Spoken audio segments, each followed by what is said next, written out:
Evangelho escrito por Lucas, capítulo 16. Compartilhe o texto bíblico com a pessoa que estiver próxima, ao seu lado, para que ela possa acompanhar a leitura da palavra de Deus. Lucas 16, começaremos no versículo de número 19.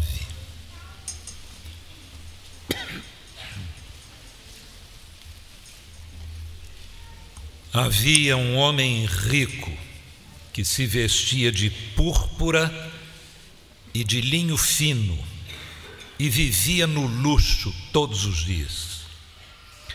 Diante do seu portão fora deixado um mendigo chamado Lázaro, coberto de chagas. Este ansiava comer o que caía da mesa do rico. Até os cães vinham lamber suas feridas. Chegou o dia em que o mendigo morreu e os anjos o levaram para junto de Abraão. O rico também morreu e foi sepultado. No Hades, onde estava sendo atormentado, ele olhou para cima e viu Abraão de longe com Lázaro ao seu lado. E então chamou-o: Pai Abraão, tem misericórdia de mim e manda que Lázaro molhe a ponta do dedo na água e refresque a minha língua, porque estou sofrendo muito neste fogo.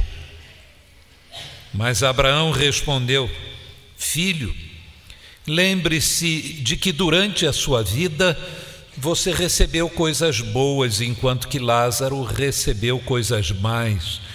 Agora, porém, ele está sendo consolado aqui e você está em sofrimento. E além disso, entre vocês e nós há um grande abismo, de forma que os que desejam passar do nosso lado para o seu, ou do seu lado para o nosso, não conseguem. Ele respondeu: Então eu te suplico, pai, manda Lázaro ir à casa de meu pai, pois tenho 5 irmãos. Deixa que ele os avise, a fim de que eles não venham também para este lugar de tormento. Abraão respondeu: Eles têm Moisés e os profetas, que os ouçam. Não, pai Abraão, disse ele, mas se alguém dentre os mortos fosse até eles, eles se arrependeriam. Abraão respondeu: Se não ouvem a Moisés e aos profetas, tampouco se deixarão convencer, ainda que ressuscite alguém dentre os mortos. Ó Deus e Pai, nós nos colocamos nas Tuas mãos, cada um de nós, para que este seja um momento abençoado de maneira muito especial pelo Senhor, de tal maneira que a Tua palavra se torne clara, cristalina em nossas mentes e possamos ser abençoados por ela, ricamente abençoados por ela nesta noite. Em nome de Jesus, amém.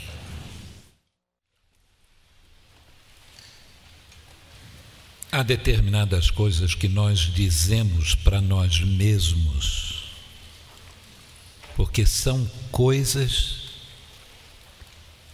que nos agradam ouvir, que nós queremos crer.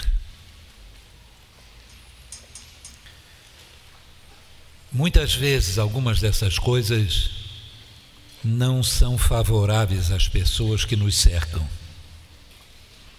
mas nós as falamos para nós mesmos.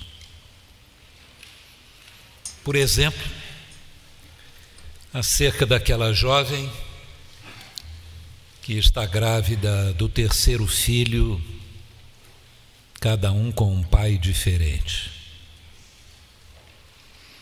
E nós sabemos do seu sofrimento, das dificuldades que ela enfrenta na vida, mas olhamos na sua direção e então falamos para nós mesmos: também, com esse tipo de vida que ela está levando, tem que enfrentar todo esse tipo de dificuldades. Ou é aquela pessoa que está sofrendo de câncer nos pulmões, e aí falamos: mas eu sempre disse, largue esse cigarro, largue esse cigarro. Não largou, está aí, sofrendo desse jeito. E nós consideramos que o sofrimento, a dificuldade, é uma coisa que a pessoa, de uma maneira ou outra, fez por merecer. Esse é o ponto. Nós não imaginamos a coisa de outra maneira. Nós vivemos numa cultura bastante individualista, competitiva. Nós achamos que o indivíduo se faz por si mesmo, que ele é o produto do seu próprio esforço, gênio, dedicação, brilhantismo. E aqueles que não são bem-sucedidos, eles fracassam por causa deles mesmos. Imaginamos a vida como uma grande corrida em que alguém dá o tiro da largada e todos têm a mesma oportunidade para correrem de igual para igual para disputar o prêmio que está lá na frente. Não percebemos que algumas pessoas estão participando desta corrida, mas têm um problema sério no joelho, estão com uma fratura no pé. Alguns outros têm as condições físicas, mas não têm equipamento apropriado, não têm os calçados adequados para a corrida. E alguns nem estão ali na linha de partida, estão muito lá atrás. Não percebemos certas coisas em relação ao sofrimento alheio de quantas coisas que as pessoas sofrem por situações herdadas. Não é só a riqueza que se herda também a pobreza. A pobreza que limita, que impede a pessoa de ter oportunidades melhores na vida. Pobreza, às vezes, não de recursos, mas de visão, de compreensão da vida. E há pessoas que então estão vivendo, estão sofrendo, mas nós nos sentimos mais tranquilos quando passamos por essas situações e dizemos: eles estão assim por causa deles mesmos. E gostamos ainda mais quando podemos olhar para o nosso próprio sucesso, bem-estar e dizermos: isso foi a minha mão que conseguiu, foi o meu esforço que arrancou isso na vida,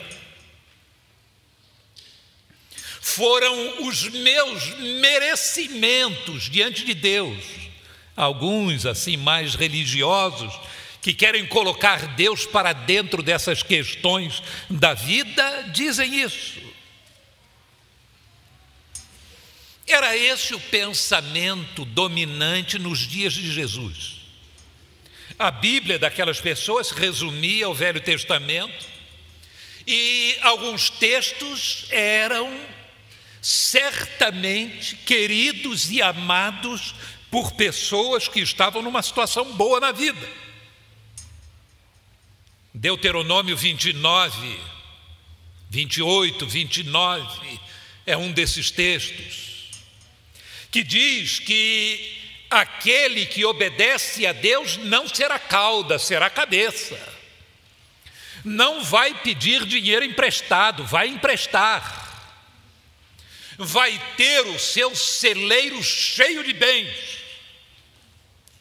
Em outras palavras, vai ter riqueza. Riqueza proveniente das mãos de Deus. O Salmo 1 diz que tudo aquilo que o homem justo fizer prosperará. E eu creio que esses textos eram textos muito amados por religiosos daquela época, que se sentiam muito à vontade com a sua riqueza, vivendo no meio de pobreza alarmante e escandalosa. E que na sua riqueza, com púrpura, com linho fino, vivendo no luxo a cada dia, Jesus conta essa história do homem que passa pelo pobre, mas vê no pobre uma vítima de si próprio. E isso muitos brasileiros creem que a pessoa sofre nesta vida porque fez alguma coisa numa encarnação anterior. E agora ele está aqui para sofrer. Eu acho que se nós fôssemos devidamente coerentes, nós deixaríamos essas pessoas sofrer bastante. Nada de fazer caridade para elas. Deixa elas sofrerem para, quem sabe, esgotada a sua cota de sofrimento, elas possam abrir os olhos e mudar de vida. E se não sofrem suficientemente, podem voltar para pegar mais um pouco de sofrimento. São ideias assim muito esquisitas que colocam a vida humana voltada para si própria, em que o indivíduo faz o bem não pela necessidade do outro, mas para ganhar pontos em relação aos seus méritos, aos seus merecimentos para o futuro ou para uma vida futura. Nos dias de Jesus não se cria nisso.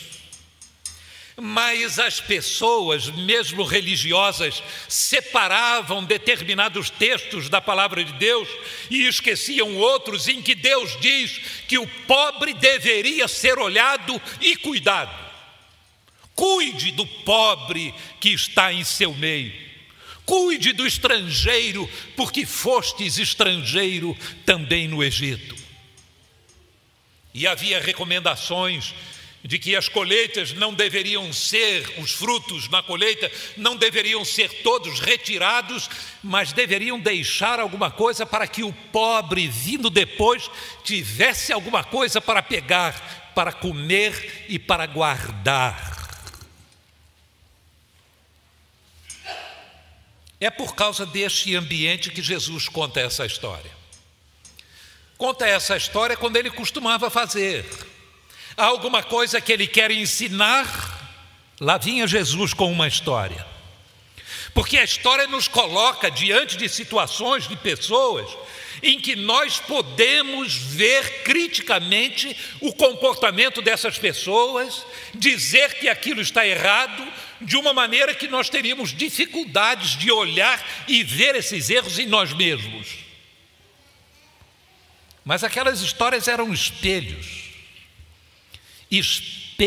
de um estilo de vida e de uma maneira de pensar. Lá está o homem rico, e esta história é contada como uma história com aspectos muito desagradáveis. Fala de feridas, de cães lambendo feridas, fala de um homem sofrendo dia após dia, fala de inferno, de fogo, de alguém atormentado no fogo, e fala de uma coisa terrível, fala de abismo intransponível, de uma situação que a pessoa não pode mais alterar. de algo que se torna fixo e algo extremamente sofrido na experiência de alguém. Meus prezados amigos, eu quero dizer para você e para cada um de nós o seguinte: esta é uma história que Jesus não contou contra nós, mas a favor de nós. É uma história para nós. É uma história para nós percebermos esses abismos que aí estão e que aparecem na história contada por Jesus. Observem, primeiro abismo, o abismo entre o rico e o pobre. Não é o abismo da questão econômica e social. É a maneira como aquele homem que tem tudo olha para aquele que não tem nada. Praticamente a história que Jesus conta é de alguém que passa dia após dia com um mendigo que está no seu portão e que não o percebe, que não o vê, que tem demais, mas não é capaz de repartir, porque aquele mendigo é visto pelos cães, mas não é visto pelo rico. Há um abismo entre eles. Esse abismo é interessante que mesmo depois de morto, ele continua. Conhecem aquela história do garoto que ficava numa fazenda e estava ali e era aquele que todo mundo dava ordens. Fulano vai pegar água para mim, fulano vai pegar isso, menino vai fazer isso, ó, menino preguiçoso, vai fazer isso. E lá vem ele correndo, acaba de fazer alguma coisa, e chega alguém e diz assim: o que você está fazendo aí? Vai fazer isso aqui, vai fazer aquilo ali, vai. E lá vai o garoto correndo para lá e para cá. O rico abre os olhos e vê Lázaro, mas ele não vê Lázaro sendo honrado. Lázaro está ao lado de Abraão. Se cria que Abraão estaria no lugar de alta importância nos céus e Lázaro está ao lado de Abraão. É como se Lázaro estivesse nos lugares mais próximos de Deus. Jesus coloca nessa história Lázaro extremamente honrado. Mas o rico olha para ele e parece que Lázaro é aquele menino da fazenda. Pai Abraão, manda Lázaro, manda Lázaro. Lázaro continua sendo a pessoa que não tem vontade própria, que não tem dignidade, é um garoto de recados, é um servo para satisfazer as necessidades dele e a vontade dele. Manda que Lázaro faça isso, manda que Lázaro faça aquilo. Há um abismo entre ele e o seu próximo. Há um abismo entre ele e a palavra de Deus. Ele vive a vida dele pensando: eu sou uma pessoa que Deus ama. Tenho todas essas coisas porque foi Deus que me deu. Na vida nós temos aquilo que nós merecemos, é a teologia dele. Nas mochilas do seu pensamento religioso, ele coloca pedaços da palavra de Deus que lhe convém, mas não lhe interessa aquilo que a palavra de Deus diz e que não lhe convém. É um homem religioso, e ele diz: pai Abraão. É um homem religioso, é um homem que sabe que a palavra de Deus é verdadeira, é uma pessoa que crê em Deus, mas é uma pessoa que seleciona a palavra de Deus. É interessante como nós temos a tendência de fazermos isso. Para mim, Deus é assim. A pessoa pega uma verdade das Escrituras, coloca na sua mochila. Ah, Deus é muito bom, Deus não vai mandar ninguém para uma situação de sofrimento eterno. Deus jamais fará isso, Deus jamais fará aquilo. Deus é assim, Deus é assado. E ele pega algumas verdades e junta lá na mochila dele confortavelmente e vive a sua vida achando que do jeito que vai caminhando vai chegar até o céu. Uma pessoa cujo interesse na vida é gozar o aqui e agora. Ele vive a sua vida como se a vida toda fosse aqui, agora. É por isso que Abraão disse: você ganhou o que você queria, você recebeu os bens que você procurou. Meu prezado amigo, talvez uma das maiores desgraças na vida humana é se Deus der ao homem exatamente aquilo que o homem quer. Este homem certamente recebeu o que queria. Viver no luxo, quem não gostaria disso? Quem não gostaria de viver com púrpura, se vestindo bem, comendo e bebendo regaladamente numa mansão? É uma coisa que eu costumo dizer: quando eu viajo, sou hospedado num bom hotel e tenho lá amigos ao meu lado na hora do café da manhã, e Eunir está lá comigo e eu estou pregando ou estou numa convenção, e eu digo assim: eu não precisaria ser rico, bastaria viver humildemente com esse conforto, né? Um lauto café pela manhã, um almoço gostoso.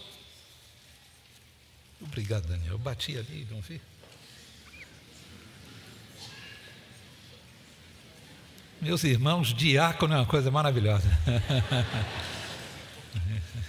Ele está dizendo para eu beber um pouquinho, para quando eu bater aqui não cair. Então, licença.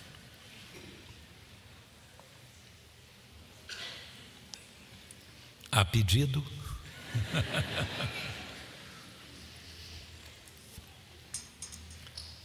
Conhecem essa história, né? Do sujeito que entrou numa igreja no México, com um chapéu deste tamanho, um sombreiro, e o povo mexicano é muito religioso, e as pessoas diziam para ele: Senhor, Senhor, é o sombreiro. E ele indo para frente com aquele chapelão, e o pessoal: é o sombreiro, Senhor, é o sombreiro, Senhor, Senhor. Ele chegou lá na frente: a pedido cantaré é o sombreiro.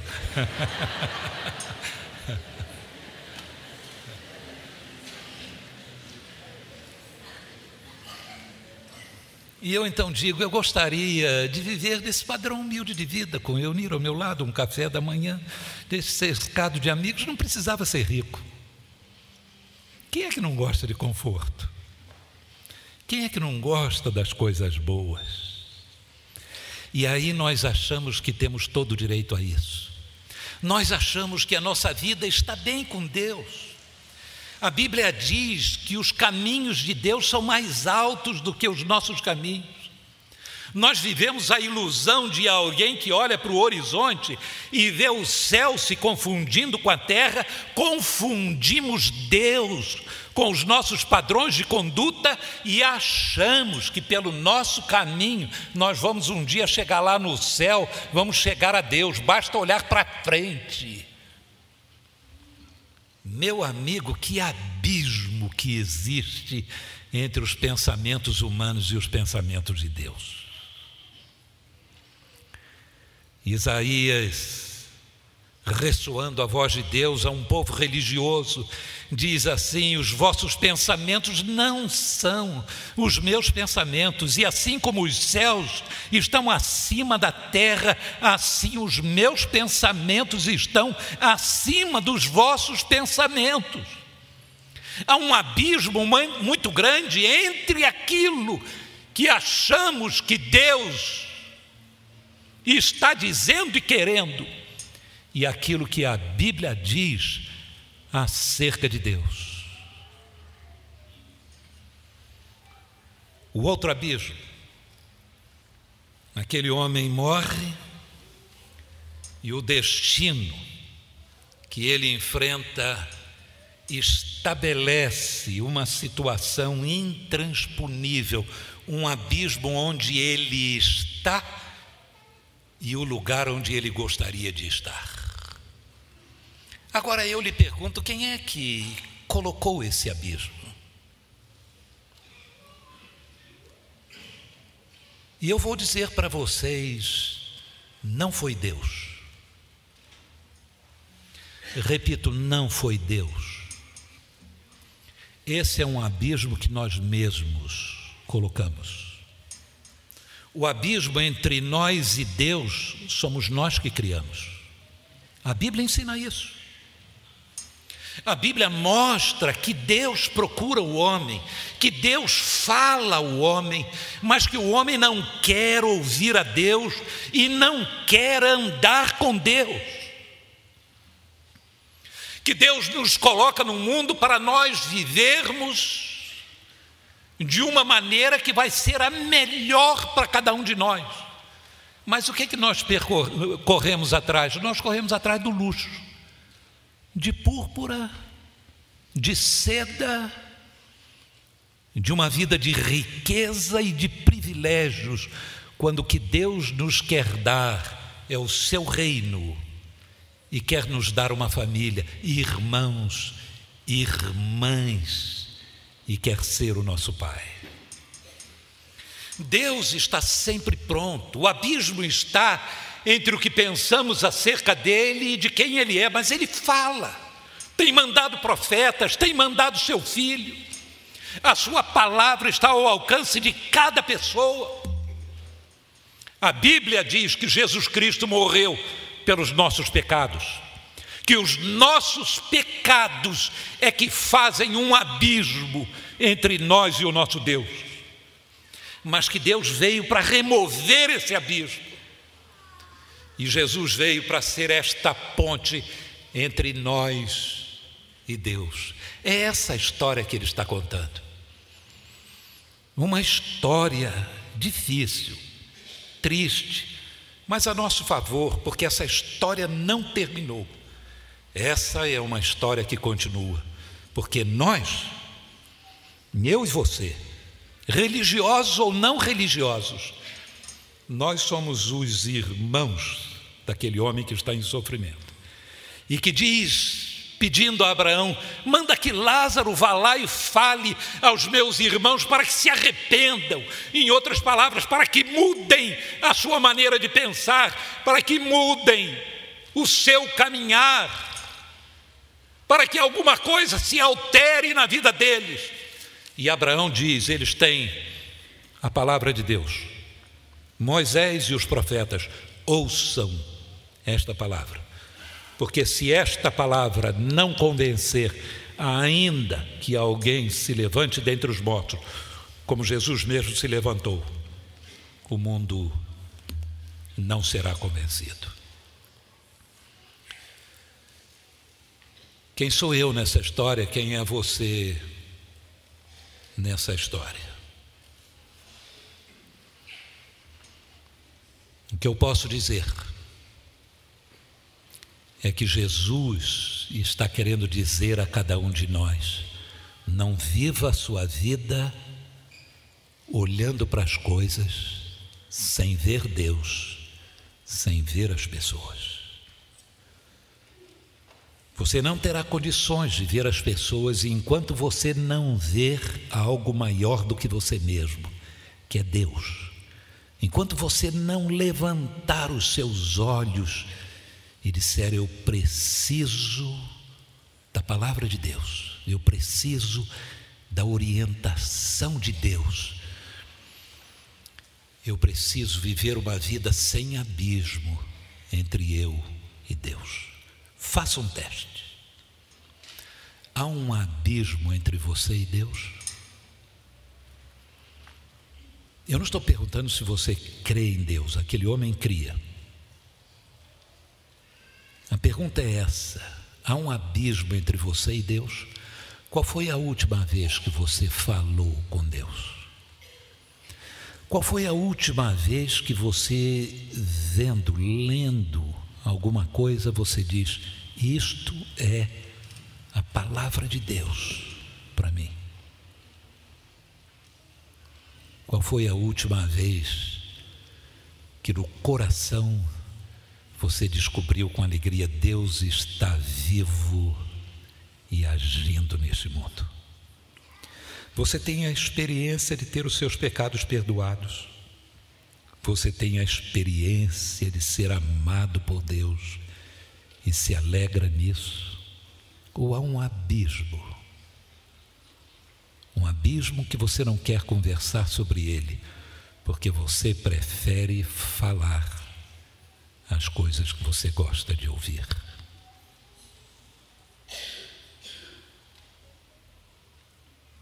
Deus o abençoe e que esta história de Jesus seja uma história a seu favor, uma história em que você acorde, em que você pare e pense,